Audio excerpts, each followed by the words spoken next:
नमस्कार, अनादि टीवी देख रहे हैं आप। मैं हूं आपके साथ ऋषिका गुप्ता। आपका शहर आपकी खबर में आपका बहुत स्वागत है। आज हम बात करेंगे कौशांबी, बांदा और मथुरा की। हम उठाएंगे इन शहरों के आज के बड़े मुद्दे और जानेंगे ग्राउंड जीरो से हकीकत। तो चलिए शुरू करते हैं आपका शहर आपकी खबर।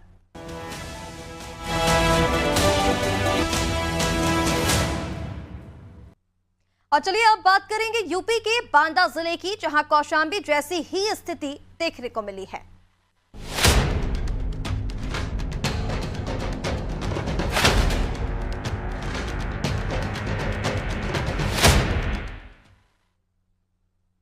बांदा जिले के ग्राम कोर्रम में स्थित गौशाला में गायों के साथ अत्याचार किया जा रहा है। गौशाला में बंद गायें भूख और प्यास के कारण तड़प तड़प कर मर रही हैं, जबकि कुछ गायों की आंख कौए ने निकाल दी है, जिससे उनकी हालत और भी खराब हो गई है।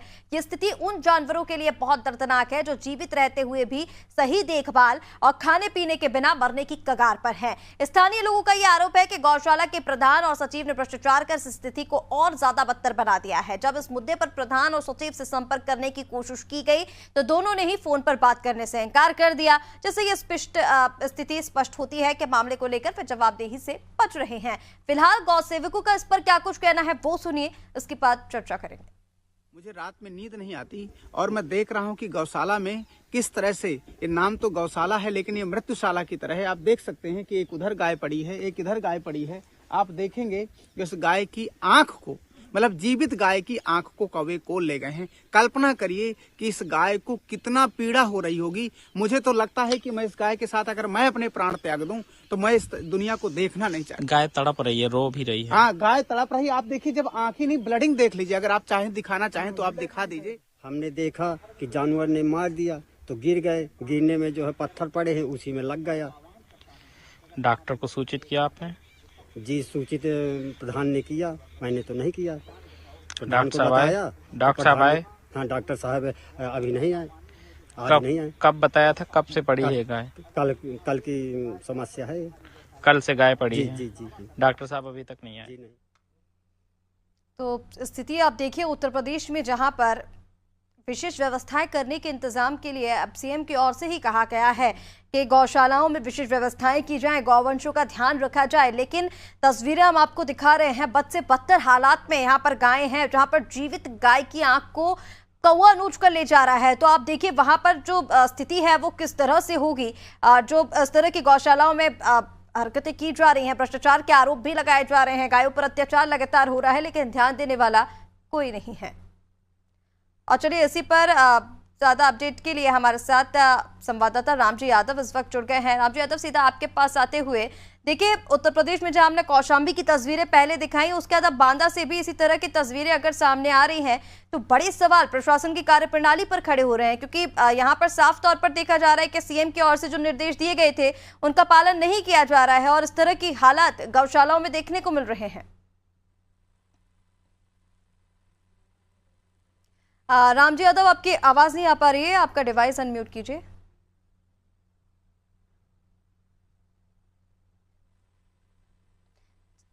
रामजी, आप मुझे सुन पा रहे हैं? चलिए, शायद उन तक आवाज नहीं पहुंच पा रही है। रामजी, आपका डिवाइस अनम्यूट कीजिए आप।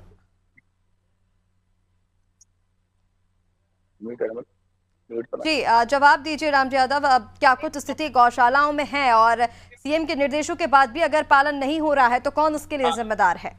जी, बता दूं कि उत्तर प्रदेश के मुख्यमंत्री योगी आदित्यनाथ भले ही कितने दावे क्यों न कर लें कि गौशालाओं में सारी व्यवस्थाएं अच्छी कर दी गई हैं, परंतु यहाँ के जो अधिकारी हैं, कर्मचारी हैं, सचिव हैं, प्रधान हैं, उनके भ्रष्टाचार के चलते कहीं ना कहीं गौशालाओं में ये स्थिति देखने को मिल रही है। जैसा कि आप लाइव दिखाई रहे हैं कि कोर्रम गाँव में हम लोग कल गए थे, हमारी पूरी टीम गई थी, जहाँ पर हमने देखा है कि एक गाय की आंख को कौवे ने किस तरह से नोच लिया था और गाय बुरी तरीके से तड़प रही थी, रो रही थी, और जिसका विजुअल भी हमने दिखाया और प्रधान व सचिव से भी संपर्क साधने की कोशिश की, परंतु उन्होंने कोई बात नहीं की है। जी बिल्कुल, जिस तरह से आपने जानकारी दी, देखिए तस्वीरें तो हम अपने दर्शकों को लगातार दिखा ही रहे हैं कि किस तरह से गौशालाओं की हालत है उत्तर प्रदेश में। लगातार सीएम की ओर से निर्देश दिए जा रहे हैं लेकिन उनका पालन नहीं किया जा रहा है, यानी कहीं ना कहीं उनके निर्देशों का यहाँ पर उल्लंघन तो किया ही जा रहा है। इसके साथ ही जो गौशालाओं की हालात है वो पद से पत्तर स्थिति में हो गई है। अगर इस तरह के हालात जो है वो जीवित गायों के साथ हैं, भूख प्यास से वो मर रही हैं, इस और ध्यान नहीं दिया जा रहा है। जिस तरह से आपने बताया, देखिए प्रधान और सचिव ने यहाँ पर बात करने से इनकार कर दिया, उनकी ओर से फोन नहीं उठाया गया या फिर वो जवाब नहीं देना चाह रहे हैं। इसको लेकर कहां पर और शिकायत की गई है? क्योंकि हमने देखा कि बहुत सारे जो गौवंशों की रक्षा करते हैं या फिर जो इस चीज के लिए आवाज उठाते हैं उनकी ओर से भी कहा गया, अभी तक शिकायत इसको लेकर कहाँ की गई है?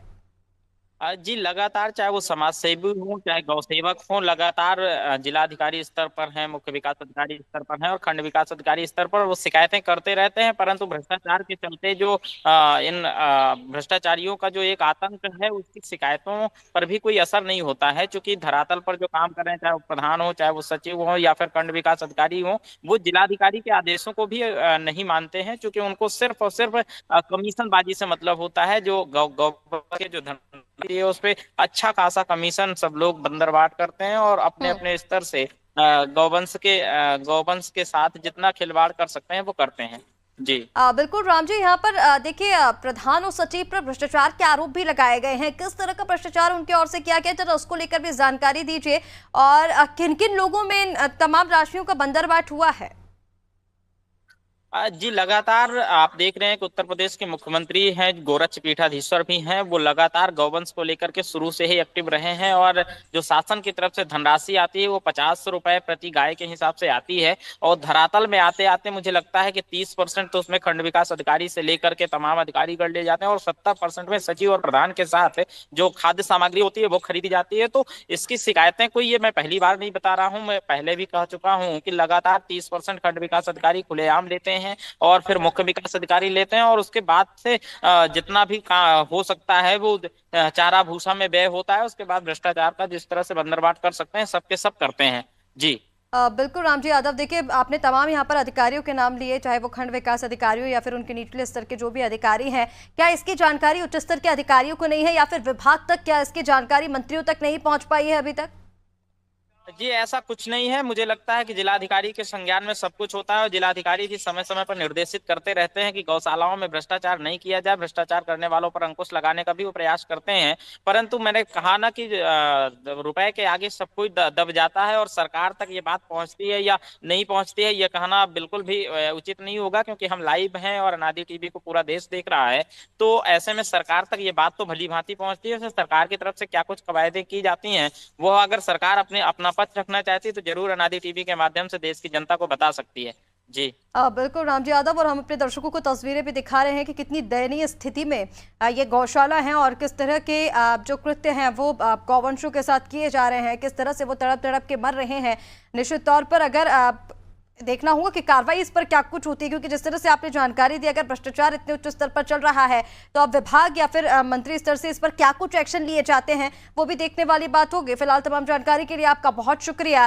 तो कौशांबी के बाद बांदा से भी वही तस्वीरें, जहां पर गौशालाओं में गायों की दयनीय स्थिति है, भूख प्यास से वो मर रही हैं, तड़प तड़प कर मर रही हैं। लेकिन इसके लिए जिम्मेदार कौन, इसका अभी तक कोई पता नहीं चल पाया। जब प्रधान सचिव से बात करने की कोशिश की गई तो उन्होंने बात करने से इनकार कर दिया। भ्रष्टाचार में संलिप्त सभी ऊपर से लेकर नीचे तक पाए जा रहे हैं। अब देखना होगा कि क्या कुछ कार्रवाई इस पर हो पाती है।